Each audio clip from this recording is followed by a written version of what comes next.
There's a new Reuters Ipsos poll out on the idea of secession. Apparently, the situation in Scotland made people curious as to how Americans feel about this issue for our own country. And the results of the survey are shocking to some people, but I can't say I'm too shocked by it. Quote, 23.9% of Americans polled said they strongly supported or tended to support the idea of their state breaking away from America, while 53.3% of the 8,952 respondents strongly opposed or tended to oppose the notion. The urge to sever ties with Washington cuts across party lines and regions, though Republicans and residents of rural western states are generally warmer to the idea than Democrats and Northeasterners. So to give you some more details on that, Republicans were more inclined to support the idea of secession, with 29.7% favoring it compared to 21% of Democrats. Now, is it possible that if the administrations were reversed, that the numbers would reverse? Absolutely. In fact, as of right now, in the Northeast, it's 17.4% that say secede. That's the lowest number. And in the Southwest, it's 34.1%. That includes Texas, and that's the highest. And people gave all kinds of answers and reasons as to why they would be in favor of secession. Things from Obamacare. How that's a reason for secession, your guess is as good as mine. Because Obamacare is the same as the health care we had before, except now you're just mandated to buy private health insurance at a discount. The idea that it's some sort of radical change and it's a negative thing is positively absurd. But some people said it. They said, okay, yeah, Obamacare is a reason for us to secede. Some people said ISIS. ISIS is not in Nebraska. I hate to tell everybody. That's not a reason to secede. That doesn't make any sense. And some reasons were decent, like gridlock and Washington corruption. So what are we to make of this here? Now, most of the articles I read about this, they had a very mocking tone in their headline. Okay. And I have to say, I kind of disagree with the mockingness of all this, if I can make up a word, which I think I just did. Because, yeah, look, it is ridiculous for somebody to be 100% in favor of secession and to be positive and strong that we know everything will work out just dandy if we do this. No, you can't know that, and to change something like the United States of America like that, it's a scary prospect under any circumstance.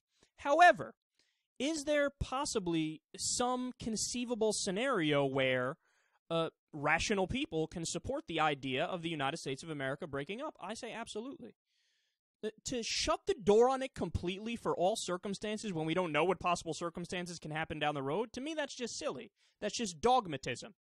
So, to give an example here, if you do break up the U.S. and you do it right, maybe it would make sense. So, for example, you could break it up into 6 regions, because the U.S. isn't really, we're not really, in terms of culture and identity and psychological and sociological structure, we're not really one country. We're really about 6 different countries. The Northeast is kind of its own thing. The South is obviously its own thing. Texas is clearly its own thing. And then you have the Midwest is its own thing, and California is its own thing, or actually 2 separate things, because Northern is much more conservative than Southern. So if you were to break up the U.S. into 6 or 7 countries and make it like the European Union, for example, where we still have treaties and we still keep things relatively the same, but they're just different borders and you have different governments within those 6 or 7 different countries, yeah, there is a world in which that makes perfect sense. And if that puts me in league with some crazy people from Texas or Mississippi who just want to secede for the wrong reasons, so be it. Now, again, to be clear, I'm not coming out and saying, well, let's absolutely 100% break up the United States of America today, and I'm on board. No. In fact, if you were to ask me today, should we break things up, I'd say no. But look, there's a good, genuine reason for concern about how the system is functioning, and it's corruption. That's the heart of the issue. That's the heart of the matter, to steal a phrase from Don Henley. Okay, and the problem is that the politicians don't listen to the people anymore on almost any issue.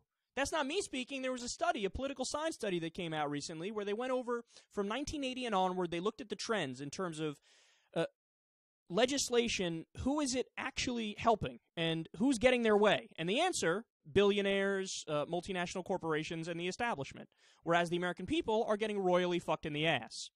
So first, I would like to get the 28th Amendment to the U.S. Constitution, the Wolfpack Amendment, get money out of politics, ban corporate personhood, mandate clean elections, which is publicly financed elections, bar private donations to politicians. That would, honestly, overnight, probably fix 50% of our problems. Because at that point, we'd be able to have a real debate. We'd be able to have serious ideological discussions and not just discussions about whose donors are going to get represented, depending on if Democrats or Republicans win. So I'd like to try that. And look, in all seriousness, if it gets to the point where that's not possible, for whatever reason, I think it is possible, but if it ever got to the point where that's not possible, and Congress, for example, continually polls at a 9% approval rating, 9%! Less than 10% approval, that's insane! Single digits! Okay, if that's the case, and that continues for a decade, 2 decades, 3 decades, and then somebody stepped to me and said, hey, Wolfpack failed, Congress has a 9% approval rating, and it's falling. And it's been like this for fucking decades.